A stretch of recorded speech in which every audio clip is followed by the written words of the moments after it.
What's up, droners? B here, and another episode of DRONR News is coming right at you. We got new cameras, we got laws, we got all kind of fun stuff happening. So let's get right into it.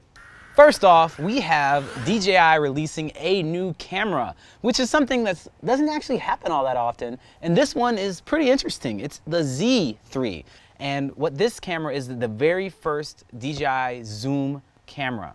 In effect, it's about a 22mm to a 77mm zoom lens. And it does that with actually mostly optical zoom, which is 3.5 optical, and then it does 2 times digital. But digital zoom does suck, but doing it for, could you see that?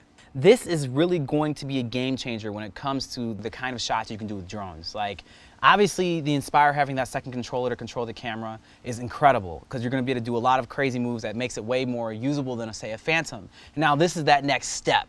And it's only 899 bucks. All right, coming up next, we have the Spectral Cam from Parrot. At first, when I read this, I was like, "Oh, Parrot's coming out with a new drone." It's like, no, this actually isn't a drone. It does work with Parrot drones, but this is actually meant for agriculture and industrial use. It is a camera that is actually 5 cameras in one. That's pretty much like a little square that could almost look like it could work on a GoPro mount. It actually can work on a GoPro mount.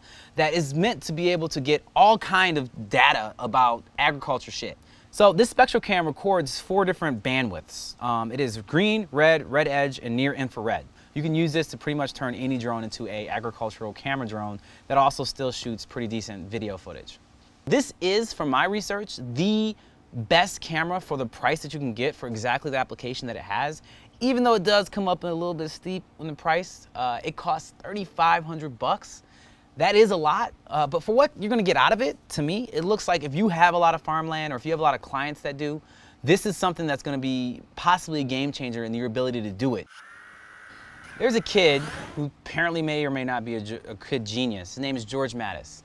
He's a guy that started flying drones when he was 11, built his first drone when he was 14, and now at the age of 18 is releasing his first production drone, which also happens to be the fastest production drone ever built. This drone goes 85 miles an hour, and it's like, oh wow, okay, that's impressive. Maybe it's a racing drone. Yeah, it could be used for that, or it could be used for almost anything else. He's making this drone to be the platform drone so that you can make anything you want out of it. Let's think iPhone, iOS, in the sense of App Store. This drone will have an app store to it so that developers can make software just for this drone. And every part of this drone is interchangeable. The arms come off, the legs come off, the rotors come out, and it has a whole computer inside of it pretty much that allows you pretty much to do anything you want with it. It doesn't look all that impressive. It looks like a regular drone, but what's going on inside of it is really what's impressive. Like next level shit when it comes to app development just specifically for drones. So good news for drone operators, and not necessarily for people who hate drones, is that in California, there was 2 laws that got struck down. SB 868 is a drone law pretty much upping all the penalties on the drone infractions that it could incur. So whatever you got, we're getting in trouble. They wanted to make it so that whatever you were gonna do to get in trouble before, you get in more trouble now. Didn't happen. Ha!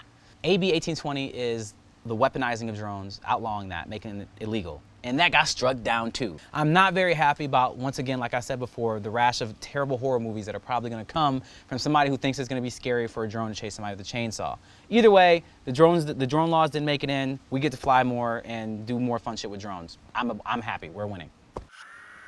And last, but probably least, is some more drone fighting stuff.